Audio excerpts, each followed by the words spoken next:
Hello, I'm Ben Jones. I'm here at Hattons today to talk about DCC and how it relates to the new 00 gauge Class 66 that Hattons are producing.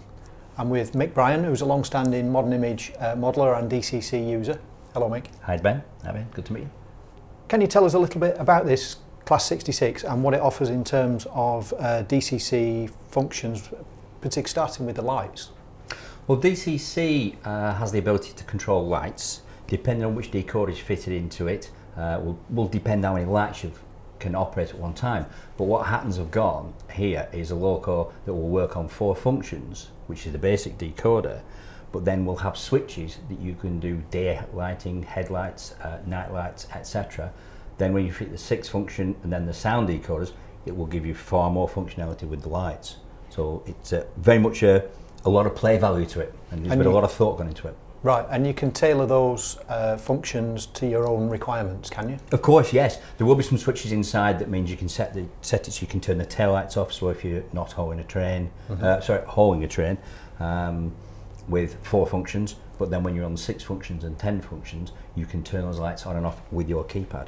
So very easy to do. Yeah. So will you be able to make use of all those 10 functions then, with being more specific about this loco? You can use when the sound function decoder is fitted, yes, because that is the one with the multi-functions on it. But as I say, for the simpler 4 function and 6 function decoders, and even when it's used on normal DC, say Hattons have designed in switches that the taillights can be turned off easily as well. So quite a very flexible loco, probably the most flexible loco in terms of DCC lighting so far.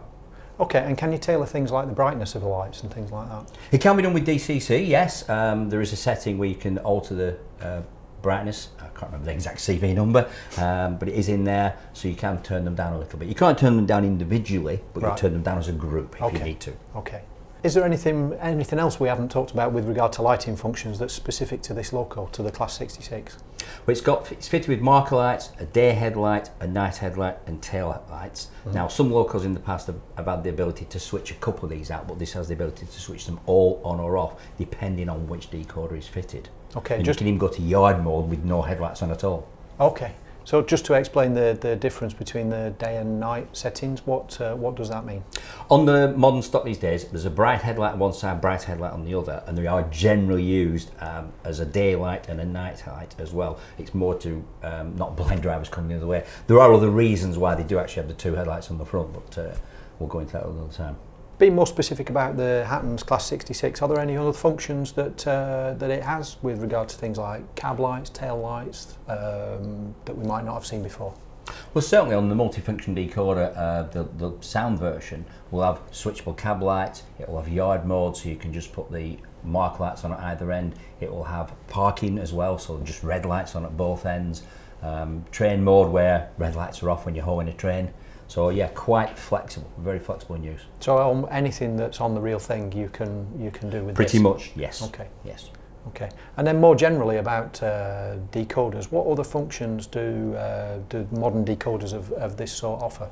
A lot of decoders nowadays have the ability to have other light settings such as flicker, flashing tail lights, firebox lights. There's even decoders now with fluorescent light effects, so when you turn them on, they will flicker like a typical fluorescent light. Okay.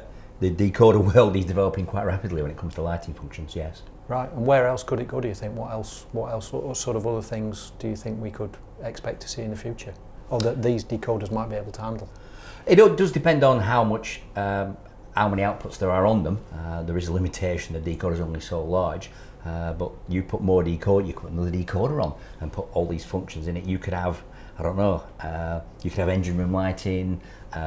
Modern locos nowadays, I think the Class 70 has got external lights on it that light up the footsteps. Right. There's even engine room lights that are visible on a Class 70. So get a decoder with enough function outputs, you can do whatever you want. Right. Yeah. And that's one of the beauties of DCC, is that you've got all this potential to create a loco that's just like the real thing. Of course, yeah. I mean, the one really good thing about DCC is power is on all the time.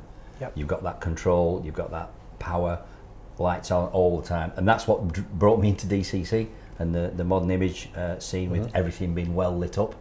So lots of functions, lots of lights, lots of play value. That's what is a great thing for me as well. Okay, so we've had a look at lights and what modern decoders can do with DCC on lighting functions.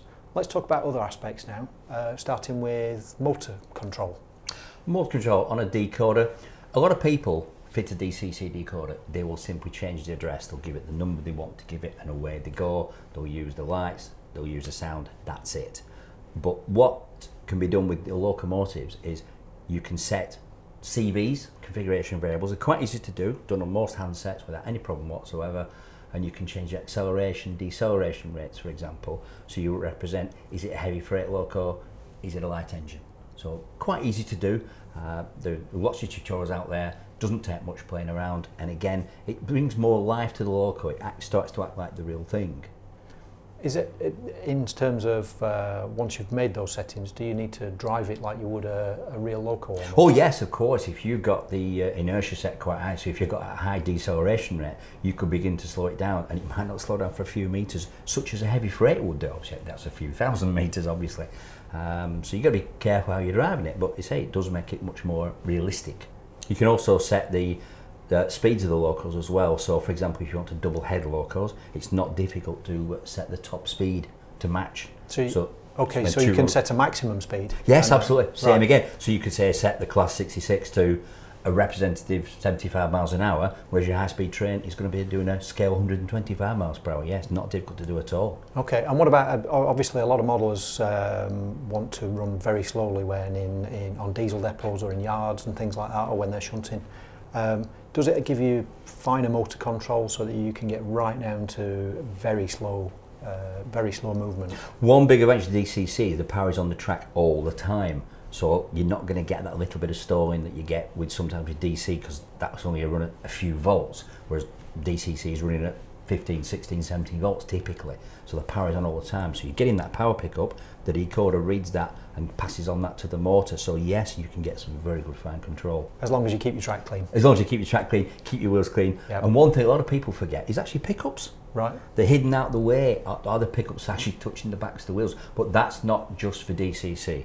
Having good pickups is essential to anything that's been driven by electricity. It's just good practice. It's very good practice. Yeah. Not just good practice, very good practice. Yes. Are there any other motor control functions that modern decoders can deliver that will... All the decoders these days can be tuned to suit the different types of motors. You've got the smaller chorus motors that have started to be fitted in, say, the N-gauge things, and one or two small double O locos, so you can tune the decoders to suit that. You can do things like start voltage, so if you've got an engine that's a little bit sticky, you can give it a bit more of a kick to set off. There's decoders now being introduced where there's what's called a one-step setup, where you can just change one configuration variable and it will automatically change about 6 others. Say, I want to drive a heavy freight, a new loco will now become a heavy freight. Okay. Yeah, and you can do this online as well. You can do it with the computers. You can also do it while the train is on the track running normally. So you could run the light engine in to couple up the train, press a few buttons on your handset, doing it on the track, and it now thinks it's a heavy freight, and off it goes and reacts differently. Yeah. And is it genuinely that easy to do then? It's just a couple of buttons or something, and yeah, 2, 3 buttons. That's it. It really is. You don't need to put it on a programming track or anything like that. Not at all. It's a thing called programming on the main.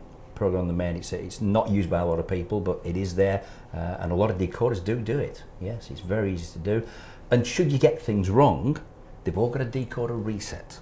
Right. So you can just reset back to factory values, and it's just like getting it out of the box then. Okay. So you can't really go wrong with them. And is there a standard, do all decoders have the same, can you reset them in the same way? Is it a standard, standard procedure to do that? The standard nowadays is CV8 equals 8. Go back a while, some of the older decoders are a bit different to that, but all the ones I've known over the last 10 or 15 years, if you do a CV8 equals 8, you'll get a factory reset. And it's just like restarting your computer, basically. Okay. Yep. So you don't just turn it off and back on again? Not quite the same, but you press it's almost the same. You actually keep it turned on, but you just press a couple of buttons. Okay, yeah. Great. Good stuff. If you like what you've seen, click on the link below to order yours. And if you want to see more Hattons content, like and subscribe.